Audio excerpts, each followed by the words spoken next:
Pro Equipment. I am here today with Randy from our Springville store. He is going to give us a walk around on the 1025R. This particular tractor that we are working on today has both a loader and a mower deck, and he's going to give us some of the behind the scenes on this tractor and why it's a great option for you. Okay, so today we have a model year 23 1025R.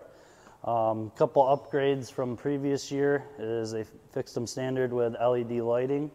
They also moved the parking brake from setting with your foot and lifting a lever to a traditional like automotive style. The 1025R is a great fit, very versatile. Just about any homeowner could use one. This particular one's fitted with a 120R quick park loader. They do offer a 120E pin-on loader, but it does not remove quite as easy. So this particular one comes standard with the 53-inch bucket with the John Deere quick attach, standard with the grilled guard, also a bucket level indicator. This last year they added a couple hoops here that you could put chains on to help lift something up.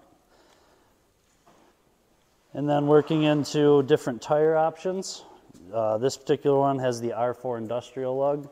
You can also get a traditional turf tire, which typically does better in the snow and ice, or you could go to the radial turf tire, which is a little more aggressive. Working our way back to the mower deck, you have the 6DD drive over auto connect deck. You can order with a standard connection where you'd reach under and put the drive shaft on. About 95% of the tractors we'd sell would have the auto connect fitted. Working back to the rear of the tractor, you get into your operations.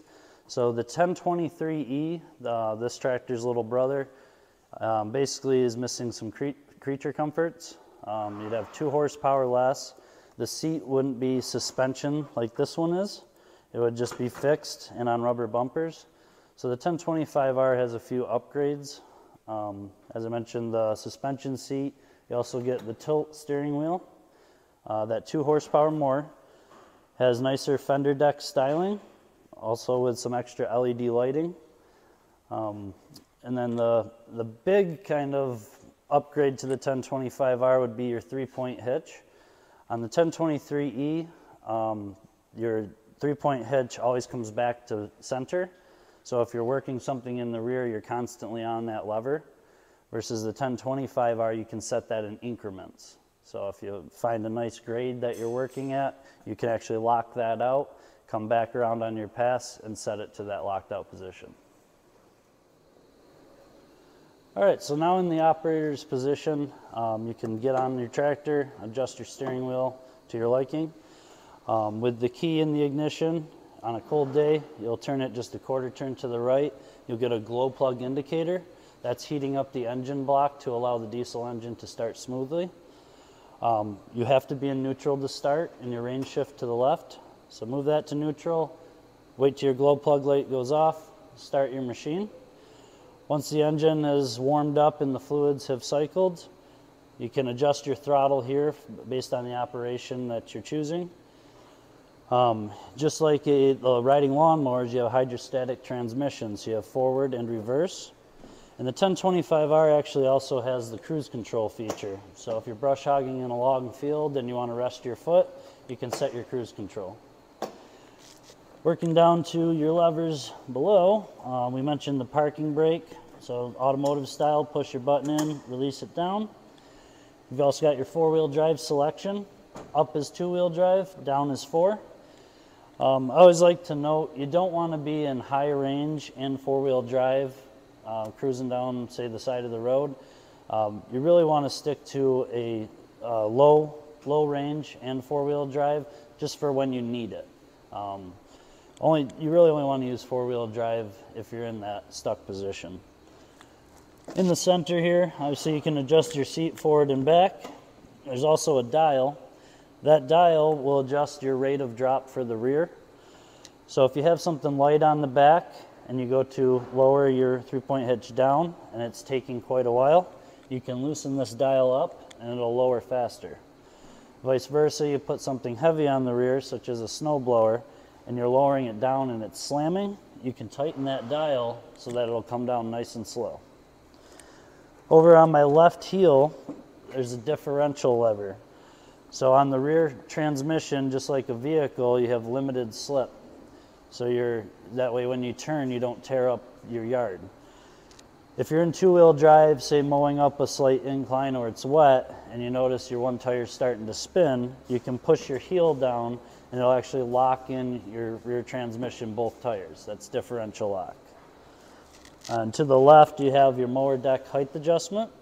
So with the mower deck all the way up, you can adjust that dial to whatever setting you'd like, and then when you lower your mower deck down, that's where it'll be. Up on the dash, pretty standard stuff. There's a rotation dial for your lights, LED working lights, or your hazards. There's also a separate switch for turning signals if you are going down the road. To engage the mower deck, with your PTO selection on the left, you would move the lever all the way to the back and then flip your switch up. That'll engage your mower deck. You'll turn your throttle up to the indicator on the dash where you see the yellow PTO. That's just showing you the optimum RPM setting. Before you hit reverse, it is a safety feature. Before you hit the reverse pedal, you have to hold up on that PTO switch, then hit the reverse. Once you start mowing backwards, you can let go.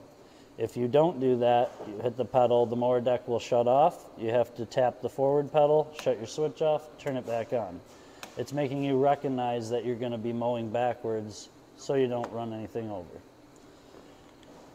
Moving over to the right, the 1025R gives you a 12 volts port, say for a cell phone charger. You also have beverage holders. We talked about the 3-point hitch being able to set in increments. On the 1023E, this lever will automatically go back to neutral. There is a sticker on the inside here that shows you your 1, 2, 3, 4, and so that'll allow you to set in your range in the back for your liking. Right here we have our loader joystick. So pulling back will raise the loader up, forward lowers it down. If you're trying to scrape a driveway and you don't want to gouge it out, you can actually push that lever forward and that'll lock your loader in the float position and then bring it back. Right will actually dump your load out of your bucket, and left will actually curl it up. Inside here there's a little lockout lever, so if you have your loader in the air and you don't want the lever to be bumped and to drop anything, you can lock that joystick out, so no action will happen. Release that back. We talked about this lever. This is going to control your 3-point hitch up and down, as well as your mower deck up and down. Important to note, you don't want to have, say, a rear blade on the back of the tractor and then go to mow, because when you go to lower your mower deck, your rear blade is also going to hit the ground and you won't have a lawn left. All right, so now we're at the 3-point hitch of the tractor. As we were talking earlier, you have many different options for 3-point hitch implements. If you were to get the 260V backhoe on this one, you would actually remove your 3-point hitch arms. So you can pop this out. There's a little holder for your clip up here. Pull this pin, slide this out. I'm not going to take the rest of it off, but you'll see everything is just as quick and easy as that one was. You'll remove your pins here and down at your sway chains. Pop these arms off, now your backhoe can go on. But when hooking up a 3-point hitch implement, from the factory they like to supply you with this bungee cord. It just helps keep your arms together so they're not hitting the tires. So with this off, if you have an implement that has wider pegs, you can extend them out and adjust your sway chains accordingly. Hooking up a PTO Driveshaft, you have your PTO safety shield. This will actually come up and allow you to get on there. They do come with a little rubber protector for your spline shaft, so just make sure you remove that first or you will not get that shaft on. It's a nice little cap that you can put back on just to keep some rust and dirt off of it. And then lower that back down. In the rear you also have a dipstick for your transmission hydraulic fluid. Be sure to check your owner's manual on the proper sequence of checking that. I know like if the loader is on, you want all your cylinders closed, and then I believe the tractor has to be in neutral and running. But you'll check your dipstick for proper level. If you have to top off a little bit, up above here you'll find a black cap. That's your filler cap. You can get a funnel and low viscosity high guard. Once your 3-point hitch is hooked up, you'll actually select your lever, your PTO selection. You'll move that all the way to the front and then turn your yellow PTO switch on. If you wanted to run the mid-mount mower as well as the rear, you would move that lever to the center. About the only time I could figure you would have that scenario is if, say, you had the mid-mower and a flail mower as well, or perhaps a rear bagging system. So now we talked about the lever to the right, which raises and lowers your mower deck, as well as your 3-point hitch arms. So as Aaron pulls back on that lever all the way, it'll actually lift this arm right up. And again, we talked about that dial in between the legs. When he lowers that back down, if you have something light on there and it's taking too long, you can loosen that dial and these arms will come down faster. You see below here you have a plate. You can get all different types of drawbars to come out if you wanted to tow a trailer hitch. I've seen hitch balls put right back here. They also have a number of different designs where you can get extra weight brackets or a receiver hitch to get you out away from your tractor. That's pretty much it on the 3-point hitch operation. Alright, so we're just going to do some basic functions of the 120R loader. So with the tractor started, Aaron can go ahead and pull back on the lever. That's going to obviously raise your loader up. Now this loader will pick up probably around 650 pounds. You can curl it to the right to dump the load.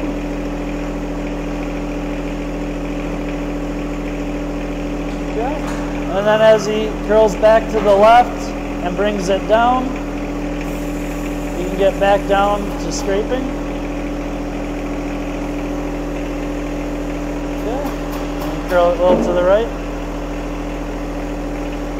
Now that he's level, he can push that joystick all the way forward and he's in the float position. And then when he's done scraping, he can bring that all the way back. Another thing I want to show you too is if he raises it up, now he can hit the lockout. And as you can see, when he removes that joystick, the loader goes nowhere. It is important to note that because it is hydraulic fed, if you do have the loader up with the lockout lever, if you leave that for hours on end, the hydraulics will actually work back towards the sump, so that loader will start to come down. It doesn't have a true boom lockout. So you don't want to have anything valuable underneath that and leave it for hours on end, because that loader will come down slowly. If you were to take the loader off, we'll get into a more detailed video. But essentially, you're going to put some down pressure on the bucket to where the front tires come up off the air, off the ground. Once you do that, you can release this latch here, one on each side, and then you'll bring the loader back, and the parking stand will start to push down. Your tractor will move away from the loader. You'd shut the machine off. Wiggle your joystick a bunch of times to relieve that hydraulic fluid, and then you have a single point connector here. You just pull the pin, flip the lever, leave your lines with the loader. So again, we'll get into a more detailed actual video of taking the loader off. So that was an amazing walk around, Randy. Thank you. It was very thorough. I actually feel like I'm ready to get on a tractor now and get some jobs done. So what are some of the jobs that our customers are doing with their 1025R? It really appeals to just about anyone. For snow removal, you can take care of your driveway, groundskeeping. The hunter can put in a food plot. You also have, your hobby farm. You can till up a garden, move your topsoil, all different types of things. With snow removal, you can get this with a factory cab. You have the option, since you have a mid-PTO, to do a front mount snowblower. There's also a loader mounted blade, or you could remove the loader and put a quick hitch blade in the front. You do have options in the rear as well, so you can put a 3-point hitch blower or say a rear blade and push snow that way too. So really all around, I've seen small construction companies use these with the backhoe. You can dig drainage tile, a lot less expensive versus buying a full excavator. So I've heard a lot about the iMatch hitch. What's that? The iMatch hitch, anybody that's traditionally tried to hook up a 3-point hitch implement knows that you have the top link, which is usually the easiest, but putting the lower lift arms onto the pegs of the implement, a lot of times you're trying to tug that heavy implement and then kick those on to get a pin in. The 3-point hitch, quick hitch that John Deere came out with, it's basically a rectangle that stays put on your 3-point hitch connections. It allows you to put bushings on your implement, back right up to it with it in the lower position, lift up and it clicks into place. Now you only have to get off and hook up your PTO Driveshaft if you have that type of implement. Awesome. So it sounds like between the tractor and the iMatch and the implements, there's any job can get done. Just very versatile. Awesome. Yeah. So if you're interested in a 1025R or any compact tractor, you can visit us on our website at landproequipment.com, or you can stop into any of our local stores, and we hope to see you soon.